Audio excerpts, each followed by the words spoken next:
ಇನ್ನು ಬೆಂಗಳೂರಿನ ಹೆಬ್ಬಾಳದಲ್ಲೂ ಕೂಡ ಇದೇ ರೀತಿ ಒತ್ತುವರಿ ಮಾಡ್ಕೊಂಡಿದ್ದಾರೆ. ಫುಟ್ಪಾತ್ ಅದನ್ನು ತೆರವು ಮಾಡತಕ್ಕಂಥ ಕಾರ್ಯ ನಡೀತಾ ಇದೆ.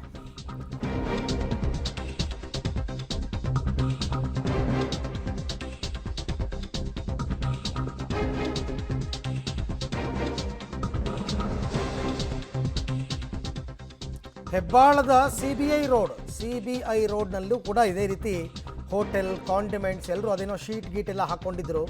ಎಲ್ಲವನ್ನ ಕೂಡ ತೆರವು ಮಾಡಿದ್ದಾರೆ. ಹೆಬ್ಬಾಳದ ಸಿಬಿಐ ರೋಡ್ ಆರ್ ಟಿ ನಗರಕ್ಕೆ ಬರುತ್ತೆ. ಅಲ್ಲಿ ನೋಡಿ, ಅಲ್ಲಿ ಈ ಥರ ಮಳಿಗೆಗಳಿಗೆ ಮೆಟ್ಲುಗಳನ್ನೇ ಕಟ್ಕೊಂಡ್ಬಿಟ್ಟಿದ್ದಾರೆ ಬಿಂದಾಸಾಗಿ. ಅದನ್ನೇನು ಮಾಡೋಕ್ಕಾಗಲ್ಲ, JCB ತಂದು ಹೊಡೆದಾಕ್ಬೇಕು ಅದನ್ನು ಅಷ್ಟೇ. ಆಮೇಲೆ ಅಂಗಡಿ ಮುಂದ್ಗಡೆ ನೆರಳು ಬೀಳಲಿ ಅಂತ ಕೆಲವು ಮೇಲೆ ಶೀಟ್ ಹಾಕಿರ್ತಾರೆ. ಅದು ನಿಮಗೆ ಕಂಪ್ಲೀಟ್ ಫುಟ್ಪಾತ್ ಕವರ್ ಮಾಡ್ಕೊಂಡಿರುತ್ತೆ.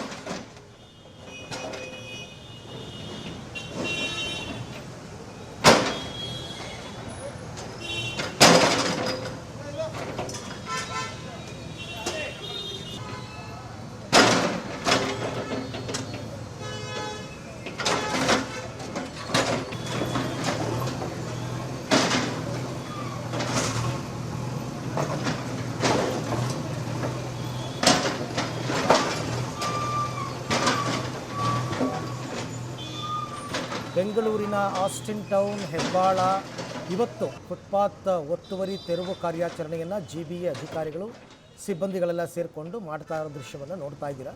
ಇದು ಬೆಂಗಳೂರಿನ CBI ರೋಡ್ ಹೆಬ್ಬಾಳದಲ್ಲಿ ಬರ್ತಕ್ಕಂಥದ್ದು. ಎಲ್ರಿಗೂ ನಮಗೆ ನೋಟಿಸ್ ಕೊಟ್ಟಿಲ್ಲ ಅಂತಾರೆ. ನೋಟಿಸ್ ಕೊಟ್ಟು ಮಾಡೋ ಅಂಥ ಕೆಲಸನೇ ಅಲ್ಲ ಇದು. ಫಸ್ಟ್ ಆಫ್ ಆಲ್ ನೀವು ಫುಟ್ಪಾತ್ ಒತ್ತುವರಿ ಮಾಡ್ಕೊಂಡಿರೋದೇ ತಪ್ಪು ಮಾಡಿದ್ಮೇಲೆ ನಿಮ್ಗೆ ನೋಟಿಸ್ ಯಾಕೆ ಕೊಡ್ತಾರೆ? ವಿತೌಟ್ ಎನಿ ಇನ್ಫಾರ್ಮೇಷನ್ ಬಂದು ಹೊಡೆದಾಕ್ತಾರೆ. ಸೊ ಹಾಗೆ ಆಗಬೇಕು ಈ ಕಾರ್ಯ.